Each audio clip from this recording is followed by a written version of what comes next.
இப்போ வந்து இவன் ஜிம் பண்றான், மசில் பில்ட் பண்றான், அதெல்லாம் ஓகே ஃபைன்.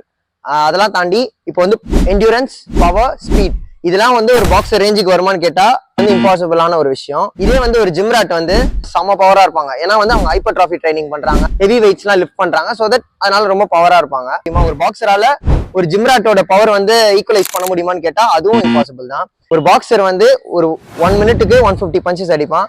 அதே இப்போ வந்து ஒரு ஜிம் ராட் அடிப்பானா கேட்டா அது கண்டிப்பா பாசிபிள் இல்ல. பாக்ஸரோட அட்வான்டேஜ், ஜிம் ராட்டோட அட்வான்டேஜ் எல்லாமே பேசியாச்சு. வந்து ஸ்பீட் வர்சஸ் பவர்ன்ற ஒரு கான்செப்ட்டுக்கு வந்துச்சு. ஃபைனலா ஒரு கன்க்ளூஷன் என்னதுன்னு பாத்தீங்கன்னா ஹெல் தான், ஆன்சர் கிடையாது. பிகாஸ் இது வந்து சுச்சுவேஷன் தான் பேஸ் பண்ணும். இப்போ அவங்க என்னென்ன சுச்சுவேஷன்ஸ் ஃபேஸ் பண்றாங்களோ அதுக்கேற்ற மாதிரி சேஞ்ச் ஓவர் ஆகும். ஒரு பாக்ஸர் வர்சஸ் ஜிம் ராட் வந்து சண்டை போட போறாங்கன்னு நான் சொல்ல வரல.